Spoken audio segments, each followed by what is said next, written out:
If you have money in the bank and you're not investing it, you can just click away from this video. I dare you. Go on. You're still here? Yeah, I don't have a watch. Well, you, my friend, are in for a treat today. This is the best way to invest in property. Have you heard of the buy, refurbish, refinance model? So just to get you up to speed in case not, and if you already know and you're watching this, then you're really smart and I love you. This is where you buy a house, you put in some extra money to improve it, then the bank tells you it's worth more now, so you can get a higher mortgage on it now, if you wish. So this effectively means that now that your house is worth more, you can borrow more money against the house. Well, that sounds quite cool. So how do we make the house worth more? So of course the standard refurbishing, yes. But in the UK, houses aren't valued just by the amount of land that they take up, and also how pretty it looks inside. They're also valued on what they can provide people with, such as how many bedrooms the house has. So if you have a 70-metre squared house with 1 bedroom and a 70-metre squared house with 2 bedrooms, the 2-bedroomed house, provided they're in similar conditions, is probably going to be worth more than the 1-bedroom house.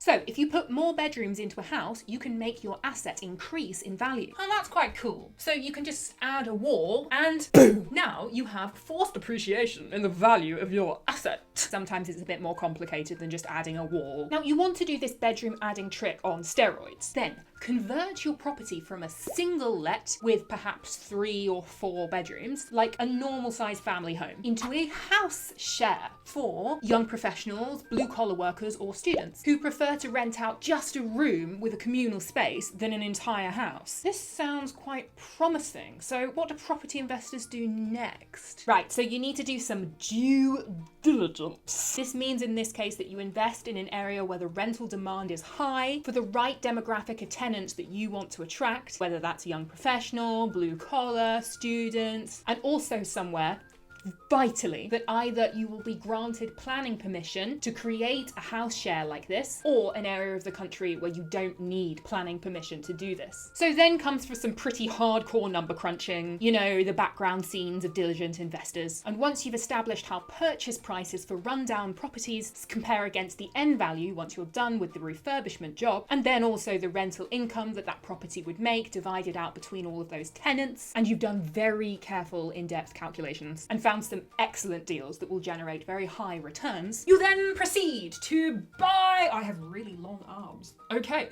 then proceed to buy the property and refurbish it. You move about the walls, you add bathrooms where necessary. You don't just make everything a bathroom, that would be stupid. Imagine a house full of bathrooms, who would buy that? And maybe you add an extension, or you convert an attic space or the cellar space into another bedroom. Now, of course, you do not improvise this stuff as you go.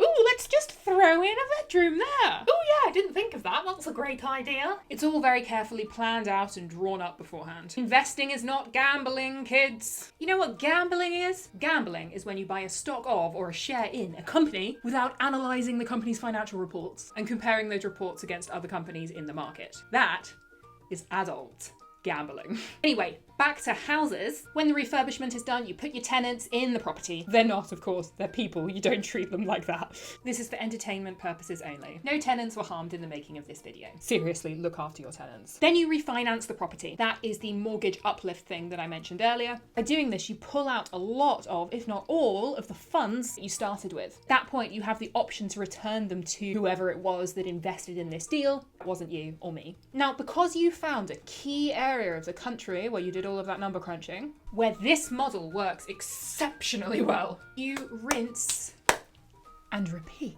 Oh my gosh, sounds pretty simple, right? Now, of course, this is not as simple as it looks, because you can only create this mortgage uplift known as equity above and beyond the initial investment from a smart purchase price and a refurbishment job that is value adding. Because if you're not careful, not every pound or dollar that you put into a refurbishment job is value adding. Just because you throw money at a house does not mean that you've thrown value at it. Now, this careful planning, refurbishing, and hard work on the ground, alongside in-depth industry knowledge, extensive research, and best-in-class professional contacts are what enable you, when using this model, the best one, I believe, to get a return on your invested funds.